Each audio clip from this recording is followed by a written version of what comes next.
Hey guys, welcome to digital Adhyapak. इस video में मैं बात करने वाला हूं ट्रिपल एमयूटी के बारे में। ट्रिपल एमयूटी का रिजल्ट आ चुका है। बहुत सारे बच्चे परेशान हैं कि उनको किस रैंक पे कौन सी ब्रांच मिलेगी, उनकी कॉलेज लाइफ कैसे होने वाली है, कॉलेज का प्लेसमेंट कैसा है, काउंसलिंग कैसे करेंगे। तो इन सारी वीडियो का, इन सारे क्वेश्चंस का सॉल्यूशन जो है वो है इस वीडियो के अंदर।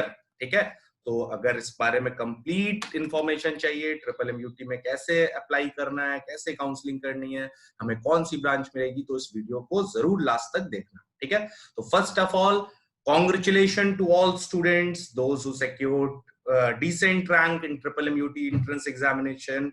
आई होप आप सबको अच्छी से अच्छी ब्रांच मिले, आपकी मनचाही ब्रांच मिले। और ये जानने के लिए इस वीडियो को स्टार्ट करते हैं। ठीक है, तो सबसे पहले again congratulation to all of you. सबसे सबसे इंपॉर्टेंट डाउट, सबसे बड़ा डाउट क्या है, सर हमारी रैंक इतनी है, हमें कौन सी ब्रांच मिलेगी। ठीक है, तो फॉर दिस मैंने आप लोगों के लिए रैंक वर्सेस ब्रांच एनालिसिस किया है and here is the complete detail of rank versus branch analysis. ठीक है, तो रैंक वर्सेस ब्रांच एनालिसिस के लिए हम क्या करेंगे, थोड़ा सा इसको ध्यान से हमें देखना है इस चार्ट को। ठीक है, सबसे पहले तो कुछ छोटी छोटी चीजें समझो। सबसे पहले CE, what do you mean by CE? CE stands for civil engineering.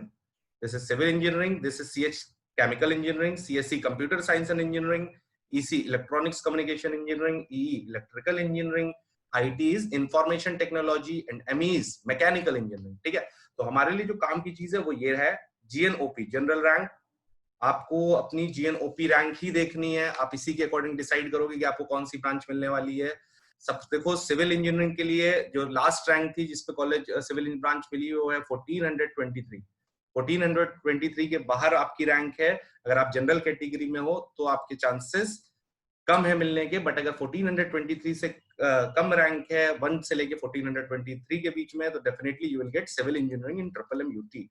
Okay, so for chemical engineering 1634, for computer science के लिए 358 रैंक आपको होना चाहिए। 358 रैंक तक आपको कंप्यूटर साइंस इंजीनियरिंग 100% मिल जाएगा। ठीक है, इलेक्ट्रॉनिक्स एंड कम्युनिकेशन इंजीनियरिंग के लिए 854, इलेक्ट्रिकल इंजीनियरिंग के लिए 991, आईटी के लिए 717 और मैकेनिकल के लिए 1186। Okay, so this is for general category, this is for general category. अगर आप गर्ल्स हो, अगर आप जनरल हो साथ में आप गर्ल हो, तो बेटा यू हैव वन एडवांटेज कि आपकी क्लोजिंग रैंक बढ़ गई है। मतलब अगर जो आपको सिविल इंजीनियरिंग 1423 तक मिल रही थी, अब आपको कब मिलेगी, कब तक मिल जाएगी, वो 1740।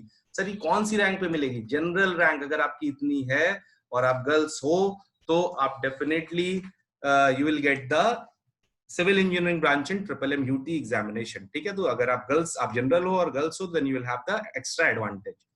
सो अब बात करते हैं, ट्रिपल एमयूटी में एक एक्स्ट्रा कोटा भी है, that is armed force quota. अगर आपके फैमिली में आपके पापा मम्मी कोई भी आर्म्ड फोर्स में है, Indian army, Indian navy, air force, किसी भी ऐसे डिपार्टमेंट में है, तो definitely you will get extra advantage. और अब देखो, अगर आपको वही ब्रांच, जो आपको ब्रांच सिविल इंजीनियरिंग 1423 पे जनरल पे मिली थी, आप गर्ल्स से तो वो आपको 1740 तक मिल रही थी।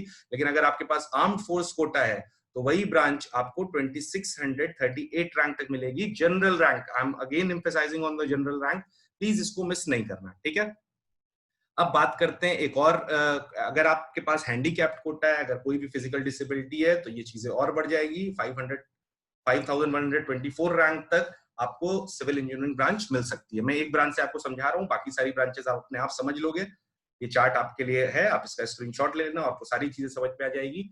ईडब्ल्यूओपी इकोनॉमिकल वीकर सेक्शन है। इकोनॉमिकल वीकर सेक्शन, अगर आपकी फैमिली इनकम एक सर्टेन अमाउंट से कम है, देन आपको एक और एडवांटेज है। तो देखो, आपकी रैंक 1620 तक आपको सिविल इंजीनियरिंग मिल जाएगी। ठीक है, अगर आप इकोनॉमिकल वीकर सेक्शन हो और आप गर्ल्स हो, then you will get civil engineering up to rank 2031। ठीक है, ऐसे ही अगर आप इकोनॉमिकल वीकर सेक्शन में लाइक करते हो और अगर आप आर्म्ड फोर्स कोटा है, तो आपकी क्लोजिंग रैंक और बढ़ गई है, दैट इज 3277। ठीक है, तो ये रही बात जनरल की। इतनी बातें रही किसकी? जनरल कैटेगरी की। ठीक है, अब बात करते हैं, अगर आपके पास ओबीसी एडवांटेज है, ओबीसी कोटा है, देन आप क्या करोगे? तब देखो, सारी चीजें जनरल पे आपको जो ब्रांच 1423 तक मिल रही थी, वो ब्रांच अब आपको कहाँ मिल जाएगी? 1931 तक। तो आपको सिविल इंजीनियरिंग 1931 अगर आपकी, लेकिन ये रैंक ओबीसी रैंक नहीं है, दिस इज जनरल रैंक। मैं बार बार कह रहा हूँ, सारा चार्ट जो है वो जनरल रैंक पे बना हुआ है, और आपके रिजल्ट में भी आपको जनरल रैंक मेंशन करके जरूर मिली होगी, ठीक है। और सिमिलरली अगर आप ओबीसी कैटेगरी और आप गर्ल्स हो तो you will get that civil engineering up to 2280 rank.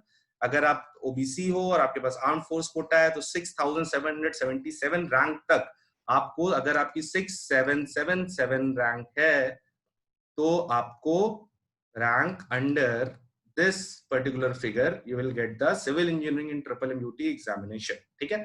तो ये बातें रही ओबीसी कैटेगरी की। अब मैं बात करता हूं एससी कैटेगरी की। एससी कैटेगरी में आपकी अगर जनरल रैंक 5571 है बच्चों, 5571 रैंक है जनरल रैंक, तो आपको इजीली सिविल इंजीनियरिंग MMMUT से मिल जाएगी। ऐसे ही सेम सारी ब्रांच के लिए, केमिकल के लिए, कंप्यूटर साइंस के लिए, इलेक्ट्रॉनिक्स कम्युनिकेशन के लिए, इलेक्ट्रिकल के लिए, आईटी के लिए, मैकेनिकल इंजीनियरिंग के लिए, सबके लिए बिल्कुल सेम ऐसा ही एनालिसिस है। आपको मैं एक बार ये चार्ट देखना सिखा दे रहा हूं, आप सारी चीजें समझ जाओगे।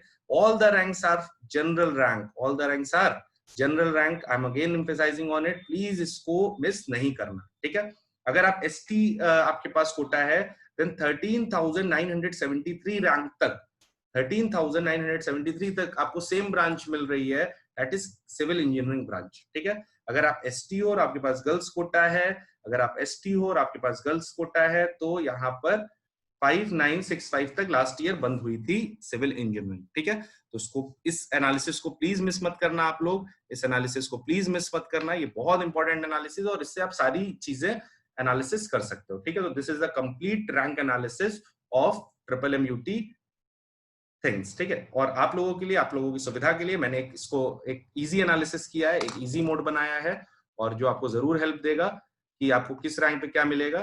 तो here is the slide. Generalize rank list. अगर आपको, आपकी रैंक 1 से लेके 150 तक है जनरल में, अगर आपकी रैंक 1 से लेके 350 तक है तो आपको सारी ब्रांचेस मिलेंगी, ऑल ब्रांचेस के लिए आप एलिजिबल हो। I am talking about general rank, all branches, सारी ब्रांचेस के लिए आप एलिजिबल हो। You don't have to worry about anything. For general category, this is for general category. बाकी के लिए मैंने ऊपर बता रखा है आपको। अगर आपकी रैंक 351 से 720 तक है तो आपको ये सारी ब्रांचेस मिल जाएंगी, IT, EC, electrical engineering, chemical engineering, mechanical engineering, chemical engineering. Similarly अगर आपकी रैंक 721 से 850 तक है तो आपको electronics communication engineering, electrical engineering, CE, ME, chemical engineering, ये सारी चीजें मिल जाएंगी। अगर आपकी रैंक जो है वो 851 से 1000 है, again general rank, electrical engineering, chemical engineering, mechanical engineering और केमिकल इंजीनियरिंग, ये सारी चीजें मिल जाएंगी। सिमिलरली अगर आपकी रैंक 1001 से 1200 तक है then you will get mechanical engineering, chemical, civil engineering and chemical engineering. अगर आपकी रैंक बच्चों 1201 से 1450 के बीच में लाई कर रही है then you will get chemical engineering as well as civil engineering, ठीक है। ये है अगर आपके पास प्लस कोई कोटा है ओबीसी और एससी एसटी और गर्ल्स और फ्रीडम फाइटर और आर्म फोर्स, तो ये सारी चीजें बढ़ जाएंगी डेफिनेटली। तो आप अगर इतने पे हो तो आप सेफ सिक्योर हो, तब तो आपको 110% मिलना है, ठीक है। तो आई होप आपको सारे कॉन्सेप्ट्स क्लियर हुए होंगे कि किस रैंक पे कैसे हम चीजों को देखेंगे। और ऐसे ही एनालिसिस आपके जेईई मेन नीट एग्जामिनेशन में भी आपको ये जो मैं तरीका बता रहा हूँ, आपको कभी किसी की जरूरत नहीं पड़ेगी, आप खुद एनालिसिस करने योग्य हो जाओगे, ठीक है। चलो अभी मैं और आगे बढ़ता हूँ। तो सबसे इंपॉर्टेंट बात है, ठीक है सर हमें मिल गई, हमें पता चल गया कौन सी ब्रांच हमें कब मिलेगी, क्या करना है। अब काउंसलिंग कैसे करेंगे सर? ये काउंसलिंग देख के बच्चे डर लगता है, काउंसलिंग कैसे होती होगी, क्या होता होगा, काउंसलिंग नाम बड़ा टफ है। बहुत इजी प्रोसीजर होता है बच्चों, मैं आपको जल्दी से सिखाता हूँ काउंसलिंग हम कैसे करेंगे, क्या करेंगे। तो पहले हम काउंसलिंग की बात करते हैं। काउंसलिंग के लिए सबसे पहले बच्चों देयर आर सम स्टेप्स, अगर आप उनको समझोगे तो definitely you will get the complete idea about the counseling, ठीक है। अब सबसे पहले देखो इधर स्टेप 1 क्या है, स्टेप 1 क्या है, ऑनलाइन रजिस्ट्रेशन। सबसे पहले आपको क्या करना है, काउंसलिंग के लिए रजिस्टर करना है। अगर आपको लग रहा है कि आपको कॉलेज मिलने की चांसेस हैं तो आप ऑनलाइन काउंसलिंग में रजिस्टर करो। उसके बाद अगर आप इकोनॉमिकल वीकर सेक्शन में लाइक करते हो तो उसका एक सर्टिफिकेट बनता है, वो जरूर बनवा लो, उसके लिए लग जाओ, बोल दो पापा मम्मी से कि प्लीज इसके लिए काम करें। अगर आपके पास कोई कास्ट सर्टिफिकेट है, आप ओबीसी हो, एससी एसटी हो, तो आपको कास्ट सर्टिफिकेट लगेगा, ऑप्शनल है। अगर आपको ऐसा कुछ नहीं चाहिए तो मत बनवाओ। लेकिन अगर आपको एक ओबीसी आपने वहां पे मेंशन किया है, एससी एसटी मेंशन किया है, या फ्रीडम फाइटर मेंशन किया है तो उसके लिए सर्टिफिकेट जरूरी है, और वो आपको फॉर्म पे उसकी इशू डेट मेंशन करनी होगी।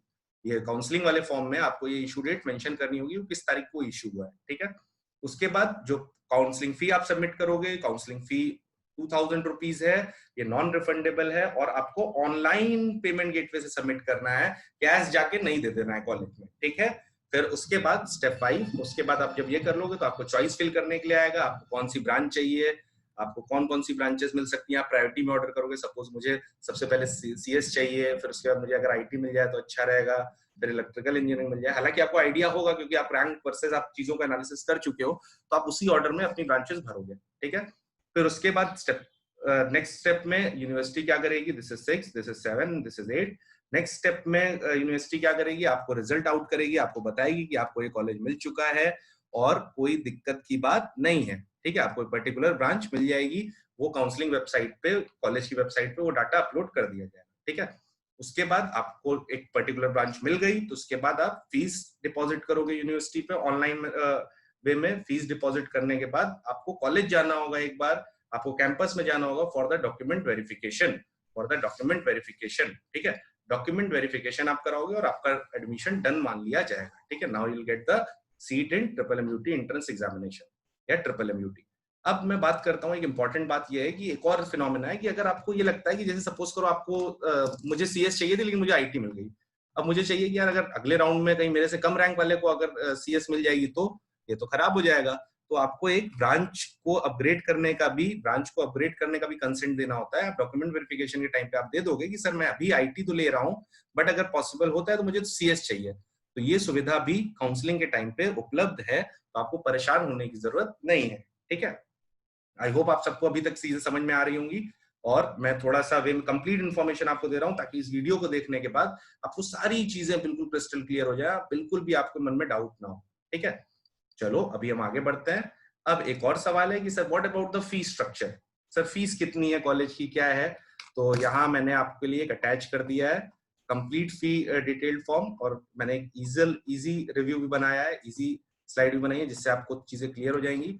अगर आप बच्चों हॉस्टलर हो, अगर आप हॉस्टल लेते हो तो आपकी जो टोटल फीस होगी वो होगी 1,10,000 पर ईयर प्लस मेस फी। ये जो मेस फी है वो कितनी होती है 12,000 पर सेमेस्टर। तो 1 ईयर में कितने सेमेस्टर होंगे, 2 सेमेस्टर्स, तो आपकी 1 फी 24,000 आप इसमें ऐड कर लो, तो टोटल ये लगभग आ जाएगा 1,34,000 आपकी एक साल की फी होगी वहां पे इंजीनियरिंग की। बट अगर आप हॉस्टल नहीं लेते हो, आप डे स्कॉलर हो, आप अप डाउन करना चाहते हो, आप घर से अप डाउन करना चाहते हो, you will belong to Gorakhpur and आपको हॉस्टल की कोई जरूरत नहीं है, तो आप 90,000 रुपीज आपकी पर ईयर फी होगी, ठीक है। 90,000 पर ईयर फी होगी, इसमें से मेस फी और हॉस्टल फी हटा दी जाएगी, ठीक है। यहां तक बात समझ में आ रही है? This is all about the fee details, ठीक है। तो आई होप यहां तक आपको समझ में आया होगा। अब एक और सवाल, sir what about the, sir ठीक है कॉलेज सर हमारा लेने का मन तो है बट हम प्लेसमेंट से डरे हुए हैं, व्हाट अबाउट द प्लेसमेंट, से लास्ट ईयर के प्लेसमेंट्स कैसे हैं, अगर हमें कुछ इसके बारे में आइडिया मिल जाए तो बहुत अच्छा हो। सो उसके लिए भी ये सॉल्यूशन है आपके पास, this is the placement record. बच्चों लास्ट ईयर तो बहुत अच्छा प्लेसमेंट हुआ है, आपने न्यूज़पेपर में भी देखा होगा। लास्ट ईयर जो मैक्सिमम पैकेज गया है वो 39 लाख गया है माइक्रोसॉफ्ट में, 39 लाख एक बच्चे ने माइक्रोसॉफ्ट में मैक्सिमम पैकेज उठाया है। नंबर ऑफ प्लेसमेंट 265 बच्चे ऐसे हैं जिन्होंने कॉलेज में प्लेसमेंट लिया है, और जो मिनिमम प्लेसमेंट आया है वो आया है 3.36 लाख ईसीएस। इससे कम पैकेज किसी को नहीं मिला है, ये मिनिमम पैकेज है। तो सिमिलरली ऐसे ही आप देखो जैसे जैसे आप ऊपर जा रहे हो प्लेसमेंट बढ़ रहा है। 16-17 जब से यूनिवर्सिटी बनी है, जब से ट्रिपल एमयूटी यूनिवर्सिटी बढ़ी है, पहले इंजीनियरिंग कॉलेज था, यूनिवर्सिटी बढ़ी है, तो नंबर ऑफ प्लेसमेंट्स जंप किए हैं और अच्छी कंपनीज अप्रोच कर रही हैं, जस्ट पे, एडोब सिस्टम, अमेजॉन, लावा, अच्छी कंपनी अप्रोच करती हैं। बाकी मास रिक्रूटर जो बल्क में बच्चों को उठाती हैं, विप्रो, टीसीएस, एसेंचर, ये सारी कंपनीज भी कॉलेज में विजिट करती हैं, ठीक है। तो you don't have to worry about placement, अगर आप मेहनत करोगे तो आई प्रॉमिस आप डेफिनेटली बहुत अच्छा करोगे। College is very good and definitely you will learn several things in triple M, okay. So अब सर ठीक है सर ये भी बात हो गई, बट सर मूवीज में हमने ये भी देखा है कि कॉलेज में थोड़ा मौज मस्ती भी होती है। What about the campus life, sir campus life कैसी है? तो बच्चों campus life is just awesome. 360 acres का कैंपस, sports, football ground, cricket ground, multipurpose hall, canteens, boys hostel canteen, रात में 1 बजे तक 2 बजे तक बॉयज हॉस्टल कैंटीन खुली है। That will definitely act as a saviour for us. ATMs है, खुद का एसबीआई बैंक अंदर कॉलेज कैंपस में है। एडवेंचर्स के लिए बिल्कुल कॉलेज में जंगल पड़ा हुआ है। Definitely you will get the different life experience when you enter into the triple MUT campus. Okay, so this finally this is the photo gallery. Photo gallery, ये पहली इमेज ग्राउंड पे है, बच्चे ग्राउंड पे हैं और आई थिंक क्रिकेट या football match चल रहा है। This is the text region. Text region is the technical event of triple MUT, robots, quadcopters, different चीजें बच्चे बनाते हैं और फील कर पाते हैं कि वो this is the internal administrative building block. ये कॉलेज के अंदर का व्यू। दिस इज द, ये क्या है हमारा, ये है मल्टीपर्पज हॉल। मल्टीपर्पज हॉल जिसमें हम बहुत सारे टेबल टेनिस और बैडमिंटन और साथ में different cultural event, felicitation ceremony, ये सब की सब मल्टीपर्पज हॉल में की जाती हैं। और ये जो पार्टी हॉल चीज दिख रही है, this is all about Abhivyakti, the cultural fest of triple MUT. इसमें बहुत सारे सेलिब्रिटीज आते हैं, एंजॉयमेंट होता है, अच्छा लगता है। This is all about the college life बच्चों। The college life is awesome. और मैं बोलूंगा कि जरूर इसको एक्सपीरियंस करो। अगर आपको ट्रिपल एमयूटी में एक सीट मिल गई है तो please don't miss it, please don't miss it. Definitely आप बहुत कुछ सीख सकते हो, ठीक है। And finally the most important aspect of Malviya is the number of events taking place. The number of events taking place, बहुत सारे इवेंट्स होते हैं जो आपकी ओवरऑल पर्सनैलिटी को बहुत इनहेंस करते हैं बच्चों। आप डेफिनेटली एक अलग इंसान बन के निकलते हो 4 साल बाद, और वो आपको बहुत आगे बढ़ाते हैं। आप बहुत सारे फ्रेंड्स बनाते हो, बहुत सारे एग्जाम होते हैं जो आपके शेड्यूल को टफ कर देते हैं और आपको टाइम मैनेजमेंट भी सिखाते हैं। तो बच्चों, मैं आप सबको once again all the best बोलना चाहूंगा कि आपने एक नई जर्नी की स्टार्ट करने जा रहे हैं। All the best for the future Endeavour. Definitely you will reach the pinnacle. तो इसी सारे शब्दों से मैं अपने इन्हीं सारे शब्दों से मैं अपने आप को विराम देना चाहूंगा। और मैं ये बोलना चाहूंगा बच्चों कि शायद ये वीडियोस आपके लिए बहुत हेल्पफुल हुई, आपके सारे डाउट्स को क्लियर किया हो। तो मैं इस वीडियो में मैन बिहाइंड दिस वीडियो मैं 2 लोग हैं हम लोग। तो basically first is myself, Engineer Sankalp Singh, and second is Engineer Ashutosh Dutt, जिन्होंने आपके लिए एफर्ट्स किए हैं और आपके सारे डाउट्स को क्लियर करने की कोशिश की है। आई होप बच्चों ये वीडियो आपको पसंद आई होगी, और अगर अच्छा लगा तो please don't forget to share it amongst your friend, ताकि वो अपने टीचर्स के टीचर्स को, अपने दोस्तों को परेशान ना करें कि भाई किस रैंक पे क्या मिलने वाला है। ये वीडियो डेफिनेटली उनको कंप्लीट इन्फॉर्मेशन दे देगी। थैंक यू बच्चों, थैंक यू।